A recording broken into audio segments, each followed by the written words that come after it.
Bonjour à tous. Aujourd'hui, nous allons nous intéresser à la bétoine. On l'appelle aussi épière officinale, herbe au chantre ou oreille d'ours, herbe de Saint-Benoît ou encore herbe de la fièvre. C'est une plante vivace qui pousse dans les bois clairs, les prairies et les bords de chemin.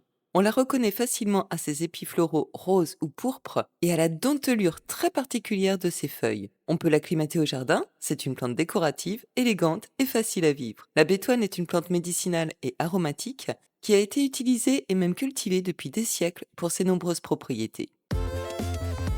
La bétoine, Stachys officinalis, appartient à la famille des Lamiacées. Elle est originaire des régions méditerranéennes, tempérées de l'Europe. Elle préfère les sols riches, bien drainés et ensoleillés, mais elle peut tolérer une ombre partielle. La bétoine est très commune en France, sur l'ensemble du territoire. La plante est dressée, elle mesure entre 30 et 60 cm de hauteur. La tige est carrée, typique des Lamiacées. Elle est velue, souvent rougeâtre à la base. Les feuilles sont très caractéristiques. Elles sont opposées, ovales à lancéolées, avec des bords dentés. Elles sont velues, d'un vert moyen à foncé, et elles ont un parfum aromatique lorsqu'on les froisse. Les fleurs sont petites, groupées en épidences, d'un violet rose pourpre. Elles sont en forme de petites lèvres caractéristiques des lamiacées et la floraison a lieu de juin à septembre. Les fruits sont constitués de 4 akènes brun foncé, petits et lisses. La racine est pivotante, fibreuse, souvent ramifiée.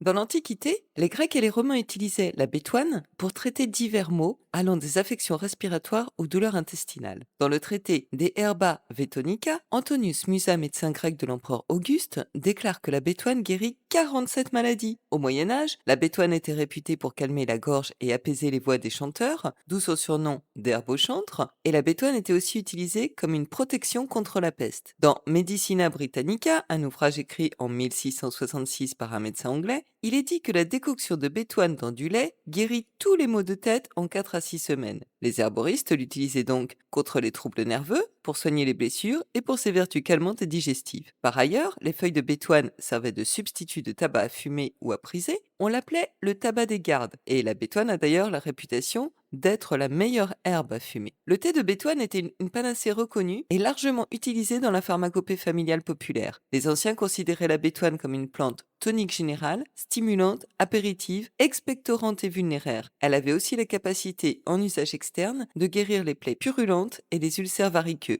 Enfin, le thé suisse est une infusion composée de bétoine, d'absinthe, de lierre terrestre et de romarin qui servait à traiter les bronchites, les maux de tête ou les blessures. La bétoine est surtout connue pour ses propriétés médicinales. La bétoine est un tonique général, on l'utilise pour revitaliser l'organisme, surtout après une période de convalescence. Elle peut également être bénéfique pour les personnes fatiguées ou épuisées, elle soutient le système nerveux central. La bétoine a des propriétés circulatoires vasculaires, elle a une action veineuse, lymphatique et artérielle, elle peut être indiquée pour les troubles cognitifs en association avec le romarin et le ginkgo. La bétoine a des propriétés calmantes et relaxantes sur le système nerveux, elle est donc utilisée pour traiter les troubles du sommeil, l'anxiété et la nervosité, elle aide à détendre les muscles, à calmer les tensions et favorise le sommeil. La bétoine a des propriétés anti-inflammatoires et analgésiques. Elle est utilisée pour soulager les douleurs musculaires, les maux de tête et les douleurs articulaires. Elle est souvent utilisée en cas de rhumatisme ou d'arthrite. Elle peut également être utilisée contre les inflammations des voies respiratoires. La bétoine a des propriétés digestives. Elle est utilisée pour stimuler la digestion. Elle aide à apaiser les troubles digestifs comme les ballonnements, les douleurs abdominales et les flatulences. La bétoine a des propriétés antispasmodique. Elle est particulièrement efficace contre les crampes musculaires et les spasmes intestinaux. Elle peut être utilisée pour soulager les douleurs menstruelles aussi. La bétoine a des propriétés antiseptiques. Elle est utilisée pour traiter les infections de la peau et des muqueuses. La bétoine a des propriétés expectorantes. Elle aide à dégager les voies respiratoires en soulageant la toux et les affections respiratoires comme la bronchite, le rhume et même l'asthme. Enfin, la bétoine a des propriétés diurétiques. Elle peut aider à traiter les infections des voies urinaires. Les feuilles séchées et réduites en poudre de la bétoine ont un effet sternutatoire, elles font donc éternuer et elles aident ainsi à dégager les bronches.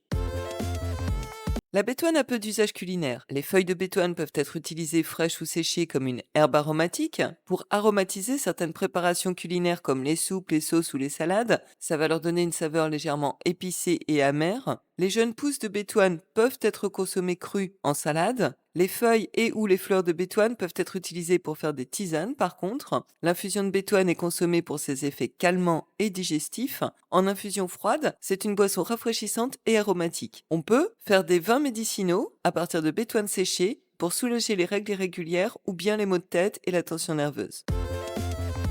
Alors, on récolte les feuilles et les fleurs de bétoine en été, au début de la floraison. On n'utilise pas la tige. On fera ensuite sécher donc les feuilles et les fleurs à l'ombre dans un endroit frais, sec, bien ventilé et à l'abri des rayons directs du soleil et de l'humidité. La racine de bétoine n'est plus utilisée de nos jours parce qu'elle peut provoquer vomissements et des troubles nerveux. En infusion, on utilisera donc une cuillère à café de bétoine séchée feuilles fleurs par tasse d'eau bouillante qu'on laissera infuser environ 10 minutes avant de filtrer et de laisser tiédir.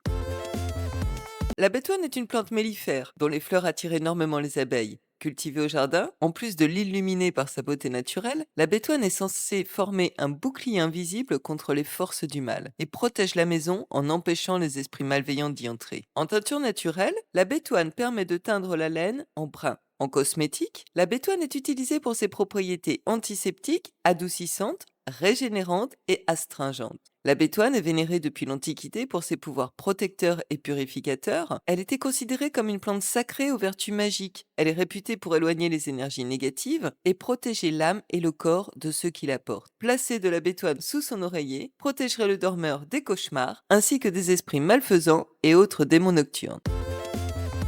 Bref, la bétoine est une plante esthétique et raffinée, avec ses feuilles finement et régulièrement ciselées, et ses coloris rose magenta qui la distinguent. Elle a le charme discret de la simplicité. La bétoine a une histoire fascinante. Elle a eu le statut de remède quasi universel pendant des siècles, et puis on l'a délaissée et presque oubliée, alors même que la bétoine peut être une précieuse alliée de la santé naturelle de par ses vertus médicinales. La bétoine est une plante aussi utile que ravissante. À bientôt!